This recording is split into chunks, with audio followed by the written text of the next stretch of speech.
Welcome to the first of the quarterly, or I guess you would say bi-monthly, whatever your definition is of bi-monthly, meetings of the Nutrition Coordinators meeting, first one for 2025. And thank you so much for joining us. And what we'll do is probably maybe even I'm sure more people kind of join on here, but what we'll do is we'll do some quick introductions. I know there are at least a couple new people here, and we'll give them time to introduce themselves. To give me a break, I am kind of recovering after a cold a little bit, so my voice is just a little bit iffy still. But bear with me, and we'll make it through. So with this agenda, basically we'll do some introductions and then I'll give you some updated goals, current topics, things like that have been going on here at the SUA and what we are looking forward to helping you with or what we're working with. And I also wanted to answer a question based on some Pure Place data information. And then at the end, we can discuss any new topics. So actually, if you want to go ahead and get started with introductions, we can go ahead and do, let's see here. Jill, do you want to start us off with introductions? Yeah. Do you just want me to like introduce myself or what do you? I'm Yes. Jill from Aging Partners. Awesome. And then Felicia is new. Felicia, do you want to introduce yourself? Yes, I'm Felicia and I work at Midland Area Agency on Aging. I am the nutrition manager. Very good. And Felicia, you've been at Midland since, was it last December? I can't remember. I've been here about a year. Oh, okay. Okay. Oh, well, that's right. I was over in ADRC before this. That's right. Okay. Very good. Well, welcome, Felicia. Thank you. I just wanted to do some introductions so that you so we could get some new people in there. All right. And then how about at Northeast? Who do we have at Northeast? Good afternoon. I'm Kayla Meyer, the fiscal officer here at the agency. And I'm Lori Olson, the nutrition coordinator. Awesome. And you guys are in your nice conference room with your nice TV. That's awesome. Nice. Very good. And then Allison, do you want to go ahead and introduce yourself? Sure. I'm Allison Adrian. I'm the director of nutrition at Inoa. Perfect. All right. And then we have Samantha. Hi, I'm Samantha Williams, and I am our nutrition coordinator at AOWN here in the Panhandle. Awesome. Very good. And then we also looks like we have a few directors on here as well. And Kay, you want to introduce yourself? Hi, I'm Kay Wenzel. I'm the assistant director at Aging Partners here in Lincoln. Awesome. Welcome. And how about Casey?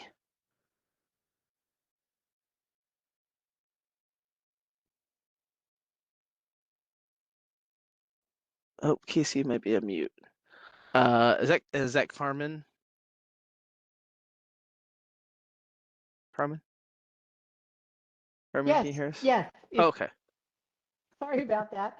That's okay. I, like a dummy, left my computer at work, and I'm trying to connect via my phone at home here. So, Oh, no. yeah, I'm on. I'm here. Very good. No worries. Well, very good. Well, welcome everybody. And then our staff we have here at the SUA. Oh, there you are. Hey, how's it going? I guess our staff at the SUA, if you just want to give a quick introduction. Ben, we can start with you. Sure. My name is Ben Stromberg, and I work primarily with the ADRC program. All right. Whoever wants to go next, just jump in. Anita White with the legal assist, also with the SUA legal assistance developer. I'm Joni Delaney. I'm with the Alzheimer's Council, the Alzheimer's Council. I'm Mary Pry from Fiscal. Aaron Adams, I work with Care Management 3B and 3E services.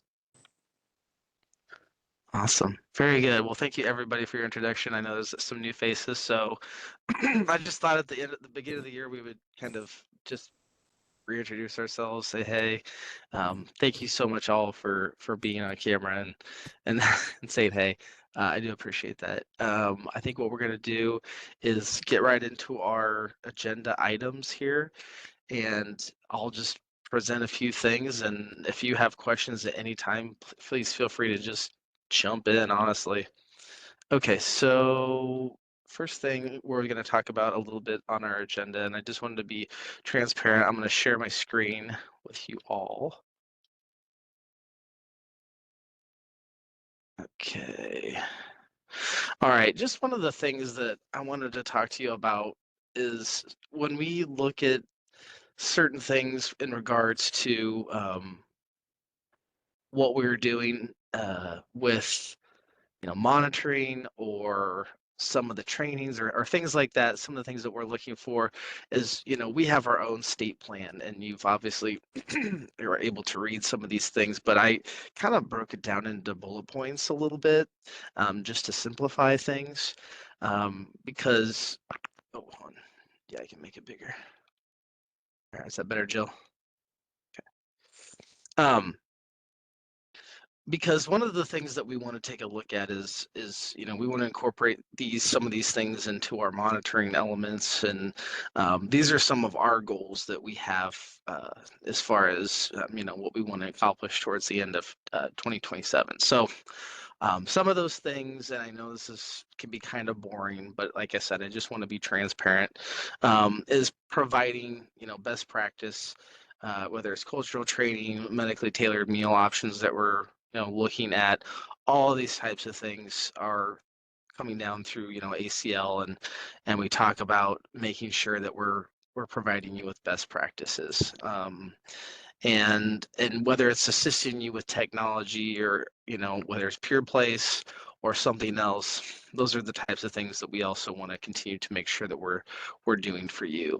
Also, I always push the Nutrition Resource Center and providing up-to-date programming for area agencies, and making sure that you're able to know, like, well, what's new with the Nutrition Resource Center. We receive, or we do, our peer exchange meetings, which is basically the SUAs meet together and they talk about things that are new. So making sure that I'm able to provide you with up-to-date information as that comes along. Also, one of the things that we have been starting to look at is whether or not how SNAP benefits for older adults throughout their service area and development methods can be utilized, and making sure that some of these can be met as well. That's just another one of our goals. So sometimes with monitoring, we'll ask you about, well, how do you refer individuals to SNAP assistance if they need that? I'm just going through these pretty briefly. I'm not going to really talk a lot about them, but certain things like incorporating the determine tool, that's another thing, or the expanded or enhanced determine tool, and making sure that it works for you. Making sure that when we're talking about extended services beyond just congregate and home delivered meals, that like things like emergency services, food banks, references, utilizing Nebraska 211, all those things are emphasized as well. Making sure that if a survey needs to be done for individuals, that we can utilize surveys. Also encouraging individuals to not only present success stories, but just to basically kind of tell us innovative ways that you've come up with better ways to serve your clients. I think that's one of the things that we have in our current monitoring tool is that we say, what's some of the success stories you've had in the past year? And we really like to hear those things because those are encouraging and those are stories that we can then pass on to not only the state, but also ACL, and it helps paint a better picture of what the services are actually doing. So, that's one thing to think about is always kind of keep that in the back of your pocket. Like we did this program, ran it, and people love it. Those are success stories, and we want to hear those stories from you. So continue to document those and save those, and we highly encourage you to share them. Excuse me again, you'll have to excuse my voice. Getting over a cold. Encouraging AAAs to utilize local volunteers. Obviously, volunteerism is so important, and those are the one things that we constantly know is just a valuable resource. And then when it comes to Title 3D, we want to make sure that we are also assisting you in providing any recommendations or any guidance on promoting successful programming as well. So like I said, many of you have done an amazing job of reaching out and asking us whether, this is something that constitutes as 3D or doesn't. Continue to do that so that we can continue to provide you with technical assistance, and also making sure that not just addresses like health promotion, disease prevention programs, but also things like health activities, which is also really important, especially when we think about infectious disease, vaccine preventable diseases. When you guys do vaccine clinics, things like that are really important as well. So these are just more things to think about. So all these goals that we really have are pretty much reflective of the things that you already do, but it's the things that we want to make sure that we continue to currently do. One of the things that's new in addition is also to providing technical assistance on current or new health promotion disease prevention program for individuals with older adults living with HIV, AIDS, and caregivers of older adults. And still, this is something that's still really important, as well as other infectious diseases. That's also important. Now, I have worked with, I'll stop sharing my screen for right now. I have worked with Ming Q, who is one of our epidemiologists, excuse me, here at the state. And for instance, like some older adults, some of these numbers on some of these infectious diseases are not super high. Nebraska doesn't have a huge population, so, but nevertheless, these things are still present. So making sure that those individuals at least has a resource, or if they come to you or they're, you have a place for those people, those individuals to go, should that be the case. So that's one of the things that we are kind of looking at, and those are our goals that we want to continue to work on throughout our area plan. So I just wanted to share those bullet points with you. They're pretty simple and they're really doable, but I just like to be transparent in that. So any questions on that? Eric, can you send us a copy of that so we can have Yeah. it for our files? Yeah, and Okay. it's in our area plan too. Oh, Yeah. okay. All right. Yeah, it's in our area plan as well. Those are just bullet points, and that's fine. I can, yeah. Yeah, those are things that we want to look at. I mean, and that's the thing is like if you guys think of things that you're like, hey, I think this would really help, that that like helps us too, because you're like, here's some examples that we did, and we want to share them with you, and we can then take that information and we can better track and say like, oh, you know what, this is what's happening in Nebraska. They're utilizing or implementing this, and then we know what's going on. So, is this happening or is this happening? Yeah. So thank you. Yeah, I definitely could do that, Carmen.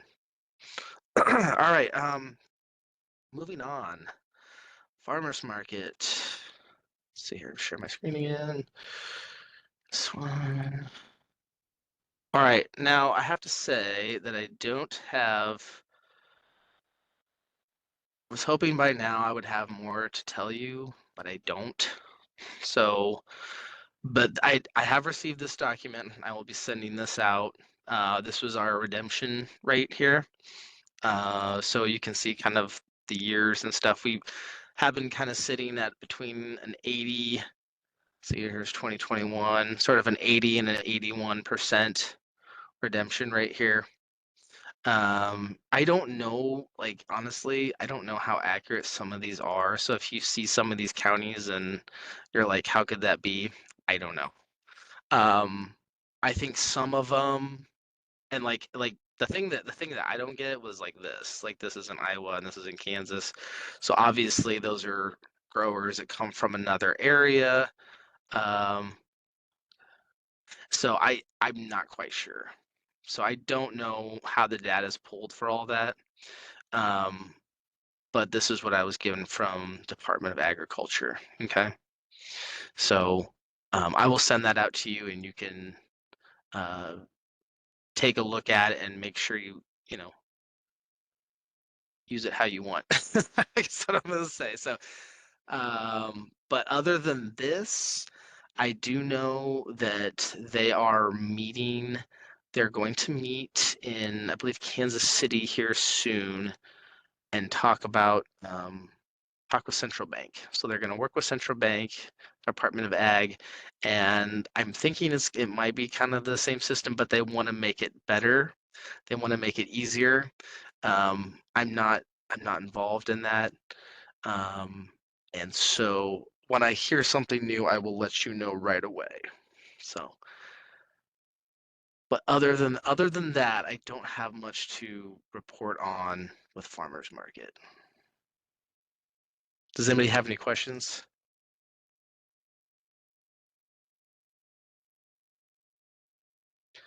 Okay, good, because I really don't have any answers. All right. I'm guessing I'm guessing how it's going to happen is that and just in light of all the cuts and things, I know people are reading the news about, you know, SNAP and whatever, you know, being cut, things being cut. I have not heard anything about farmers market funding being jeopardized at all. I believe what they do is they earmark that funding the year prior. So I'm guessing this year will be safe for everything. It's you know, it's not a very big budget. So I'm guessing things will be fine. Have not heard anything else. I do know that Nolan, who we worked with last year, he has taken another position. And so I believe Casey's running it this year. And so he and I will talk more about stuff when he meets after he meets with Central Bank. So Central Bank of Missouri is the vendor they use for doing the coupons. All right. Okay. Let's see here. The next thing. Okay, basically I put the next item on there as regulations for October 2020-25. Does anybody have any other questions regarding our PI that we put out? I can, if need be, I can bring up the PI. I have it ready to go. But I want to make sure that everybody's given not just once or twice, but you know, 3 or 4 times chances to ask questions regarding program instructions. It was an awful lot big PI that we dished out. And I know sometimes it takes a while to digest, especially with all of the new information in there. But does anybody here at this meeting have any questions regarding new items on the PI?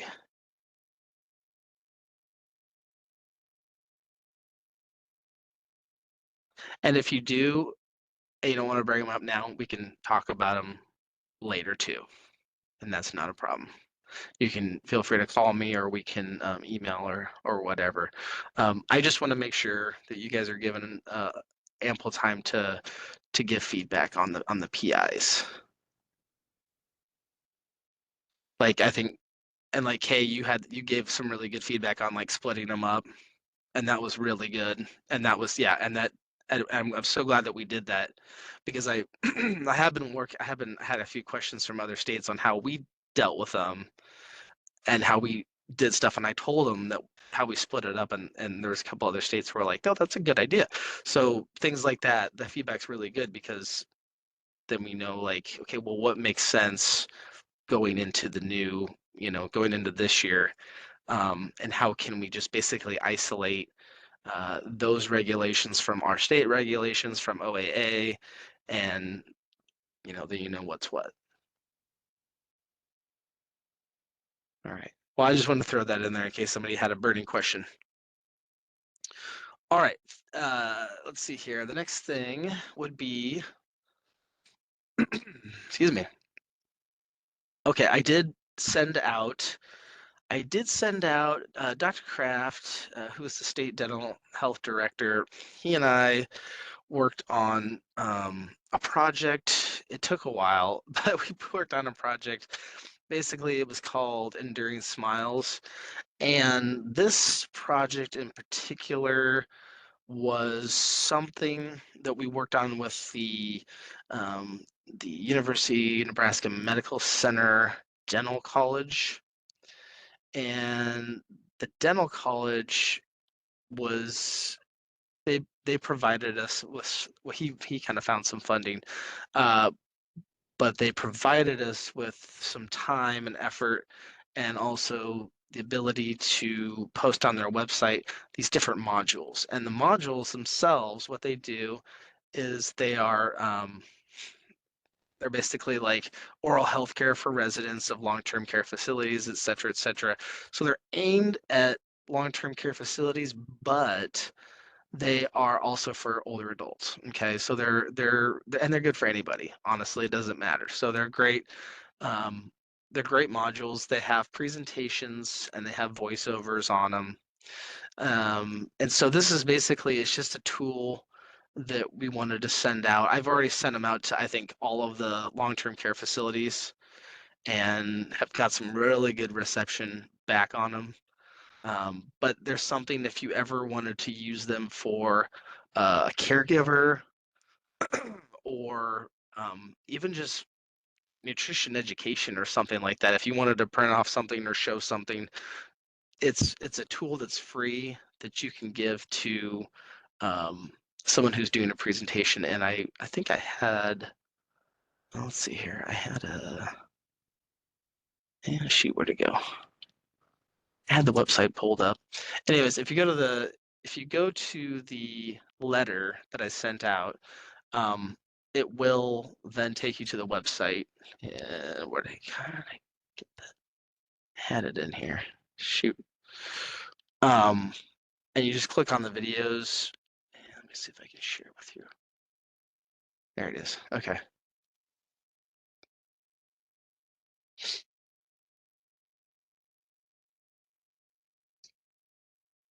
And let's see here. Okay, there we go. Okay, can everybody see that? All right, so then what you do is you go down, and then you can just download the PowerPoint or do the one with the voiceover, however you want to do it. And really, health is so important when you think about oral health. It really determines everything, and it's just something that a lot of people don't think about. So, like, these are just great to show individuals on just the basics of doing oral health care. Some of them may be a little bit long, but some of them have to do with medications, which are really good. Overall disease implications. Here's just some basic information in oral health issues, and then there's stuff like on dry mouth, and I did one on nutrition. There's a glossary of terms and all sorts of good stuff. But anyways, I just wanted to show you this tool so that we can kind of come full circle and know that this is what we were able to do. Okay. Stop sharing screen. And I'm trying to get back up there. There we go. Okay. So anyways, it was a good project. I think it was one of the things that he and I, it took a long time to work on, and we wanted to finally get it finished. So if you have any questions over that, please let us know. I do know that a bunch of long-term care facilities found it really, really useful. So, all right, so that takes care of that. All right, my last little part of presenting to you would be talking about the next item, which is just Pure Place data entry. And with the Pure Place data entry, this is something I just wanted to share my screen one last time with. And let's see here. Okay, here we go. All right, now we had talked about, I think one of the issues, and please interject if you have questions or have come across this. We were having some trouble with the health activities, and we sent that program instruction out. The program instruction that went out basically was talking about inserting health activities into what the what this would then become. Basically, this is a like here. This is health activities, and the unit would be sessions, not person hours. I guess the simple statement was that there were person hours being tracked, and then I believe those were being multiplied by the number of people that were attending. So we ended up with a really, really high number of people. And in reality, what we need to do with the program reference guide for health activities, which is Title 3B as in boy funding, you would generate or you would create a profile with an aggregate event. So if it's health activities, it would be like an aggregate event, and then you would select it as a session here. And then with it being a sign-in service, all you would have to do then is just make sure that individuals that they just sign in. You can count however many you want, and that's totally fine. You could say like there's 10 clients for this one health activity. But the thing about it, since it's a sign-in service, not a registered service, their names don't have to pop up. It just basically would be the amount of people and then one session. So that's kind of what we were running into. But I think we had worked with most people to resolve that. Does anybody have any questions on that? Yeah, Eric, this is Kay. Our health activities are tracked by our senior stat, where the client swipes the card and it's a one session per visit kind of thing. So, it's not coming in under an aggregate event, it's coming in under their client name and information on our data export between SAMS and Pure Place. Mm-hmm. So is that an issue at all? So I think as long as, and I'll have to go double check again. I think as long as basically it's coming over and it's tracked as sessions still. Yes, it is. Yes, I believe then it's fine. It's fine. The problem is that we kept having like the person hours, and then it would basically show up as it would be person hours, and then it would not be under an aggregate event, but it would show like it would multiply. So basically you would have a ton of health activities. So right. Yeah. So Eric, is it okay if I just ask one question? Yeah. Okay, Kay, just to clarify, when they swipe, you're not counting, you're not reporting the number of people who participate as the unit. You're reporting just the fact that there was one session. No, each person is recording. So if they're coming for, because this is the non-evidence based they're coming for a workout at our office. Each time they come and participate in a health activity under the unit type of a session, they are swiping their card for 1 unit of a session. So it's all coming over to you. It's just not as aggregate data. Okay, so So you, when that we enter situation, in, I have a staff person who enters in our aggregate data. So she does not enter in health activities for the most part because they're all coming over on our export. So you're talking about situations where the health activity is just one person doing something. Right. Oh yeah, that's fine then. Yeah. Yep. Yeah. I just thought you each meant person, like, if there's 10 people that are at the fitness center working out, each of them have swiped in their own senior center. but it's not, they're not participating in a group activity. No. Right. Then that's fine. Like if you had a situation where you had a toenail clinic Mm-hmm. and all those people swiped into a toenail clinic, correct, you wouldn't want to count each of those people individually. We do. Well, in that situation, it should just be one activity, one toenail clinic. It shouldn't be 10 activities because 10 people attended a toenail clinic. Okay. You see what I'm saying? So if it's a group, I mean, everything comes over under, everything comes over under health, under just the general health activity line. But if you did one toenail clinic, it should just be one toenail clinic, one session. It shouldn't be. But you don't want to know how many people participated in that session? you can still have the amount of people in there, and that's fine. You can. That's not the unit of service. The Yeah. unit of service is the toenail clinic.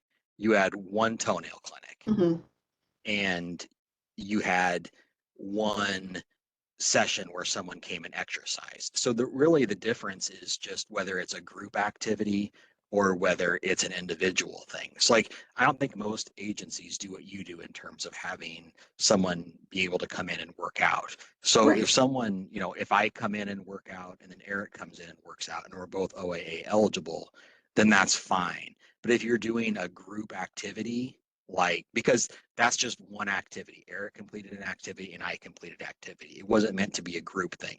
But if you were to do something where, let's just say you were having a group exercise class, you would want to just count that as one session, not 50 sessions because 50 people came. I'll read this instruction much more carefully and read Yeah. it. And Yeah, then and if contact you if I've got further questions. That's fine. If you have questions and you need to do a call, that's totally fine too. Like when you do a health activity, like if it's something where you're doing a class, an exercise class, basically, then you're doing you can still definitely count the people, because that, to me, that's important because you need to know whether it's well attended or not. So basically, if you have 10 people showing up on Tuesdays, but it's 20 people on Wednesdays, well, I can only have time for doing one class a week. So basically Wednesdays, we'll do it on Wednesdays. We're going to do one class for the 20 people who attend each week. That's going to be that one health activity session, and it's an aggregate event, and you can continue to track the people. But the point is, when we're talking about how many units of health activities were provided, it's not the number of people, it's the number of actual sessions. Right. So in your case, Kay, a session could be one person coming in to exercise. Right. But if it's a group session, then it shouldn't be counted by the number of people. The service unit is the session. So it could be an individual session, I suppose, or it could be a group session. But ultimately, the number of units is not how many people, it's how many sessions, whether it's one person in that session or 1,000. Okay. I'm not comfortable. I don't agree that healthcare, like that our nurses are doing is group. Well, maybe very it's not. individualized. Yeah, then maybe it is. That's Right. fine. Then I mean, when maybe they're it is. doing, they might be doing some medication management with the Mhm. client and other health information, and it's Yeah. not done as a group. I mean, they're in individual exam rooms, if you will. Sure. There's probably some room for discretion there. Yeah. But Yeah. on the one extreme, it's like someone coming in to work out. Right. That's one session. Right. And then on the other end of that extreme would be if you're having a group exercise class. In Right. that group exercise class, just because there is 50 people there, you don't count 50 units, you count 1 unit. I can see what you're talking about in terms of that, like a clinic like that. I think there's probably some room for discretion there. Yeah, and that's the thing is That it's not makes sense. it's not easy, and honestly when we put these things into Peer Place, what we're trying to do is make it easiest so that by the end of the year it's it's a little bit more, somewhat more accurate. But no, I totally agree too. There's room for discretion and Yep. even justification. I think one of the things that we look at this in doing is that, like, what was I gonna say? I kind of had thought about something earlier, but when you're doing one session, it's still important. Then there's a spot when you create that view, when you create that spot on Pure Place, that you can record how many people were there, since it's considered like a sign-in service. So, like, let's say you're doing a clinic and you're putting it under health activity, and like I said, 20 people are there. Obviously, that there's still a place that has information in there where you put the number of attendance. Yep. Yeah. Just be sure not to confuse people with units, because the person is not the unit generally. It's the session, whether that's 1 person or 50. What we're trying to avoid is we had some agencies reporting hundreds of thousands of units of health activities when we were doing our SPR. And that's because it was like the person hours. And then some agencies reporting very few. And it just looked a little bit funny to see some agencies doing, that many, whereas some agencies weren't doing as many. And we're just trying to get it as accurate as possible. And the honest truth of the matter is that I think this one, there was a lot of agencies, whether it be social activities, health activities, or health programs, that weren't being tracked consistently the same way. So this is just us trying to all get on the same page. It's not, there's no major problem or anything. Hey, Eric, what's that PI again? Do you have it handy? The PI number? Yeah. Let's see here. On this. Yep, hold on a second. While Eric's looking for that, I just Right want to here. mention real quick here. Let's Just go ahead. Oh, sorry. Go ahead, Ben. I was just going to mention that starting in March, in order to try to move payments along a little bit quicker, we are going to start a process where like Eric and Aaron and I and the program staff are going to be comparing the units of services that were entered into Peer Place to your Form A's that are being sent in. And in situations where, like, the units of services may have been entered, like there may be an error when entering, or if service units that are entered don't match up with reimbursement requests, we're just going to be reaching out to like directors or to assistant or deputy directors just to ask any questions, so we can make sure that we're not making mistakes in that process on a monthly basis.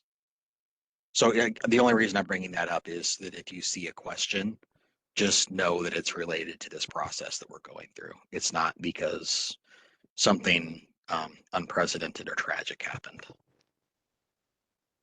Okay, so here's the PI. Thanks. So basically, yeah, here it is right now. So basically, it's just saying that we're making sure that in the past, person hours were tracked, so it was activities times participants.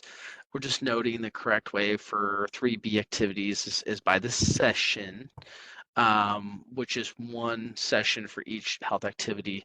If you'd like to continue, so basically we're saying if you'd like to continue tracking the number of people, and that's totally fine. So like when you go into Peer Place and you create an event, let's say it's, whatever it is, clinic, and then it's a clinic for something, and then it's a health activity, it's a session. When you generate that and you want to put an event in there, there's a space in there that says how many people are attended, and then you can just put like for that 20 people, so that you always have entered in Peer Place how many people were in there. Since it's a sign-in service, the only different thing that's when you create an aggregate event, it'll be a sign-in service. The thing about that is it won't bring up like the names of the people because it's not registered. So like you won't see the names populated at the bottom for each individual person. It's just going to basically be like an event like that. Okay, so and then, let's see here, and then we also have like the program reference guide here attached, and that gives more information and details on the actual sessions or the definitions for sessions.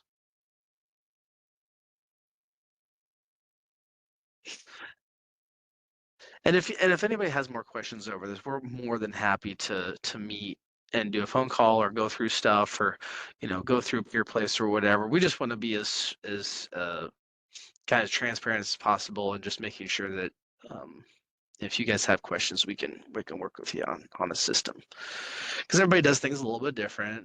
And, so. All right, well, that's kind of all I wanted to show you on that. Well, so for the first half an hour or so, I just wanted to kind of go through a few things with you and get you kind of caught up to speed on some of our goals, some of the things that we've been doing. Other than that, I think the rest of the time is kind of for you just to bring up any questions that you have regarding any challenges, any questions that you have on programming, regulations, etc.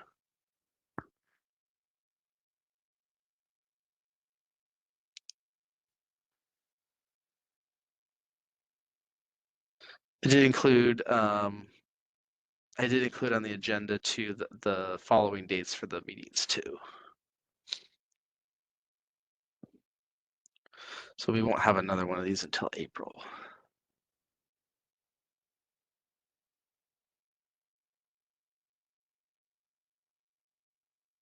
Will we have a separate farmers market meeting before April? I'm sure we probably will, unless I mean we might. I don't know. It depends on what we hear. I don't know.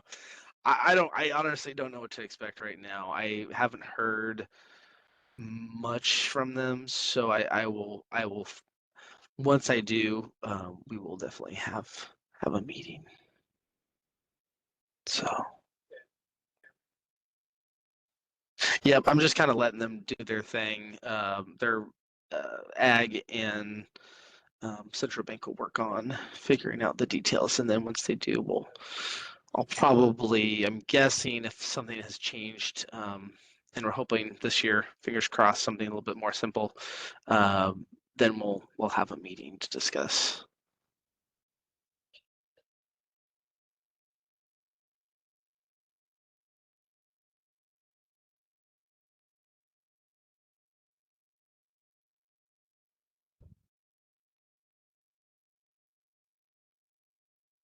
And if there's no questions, it's not a problem. You can get some time back on your day. Like I said, if anybody has questions outside of the meeting, please feel free to contact me, and we can go through stuff.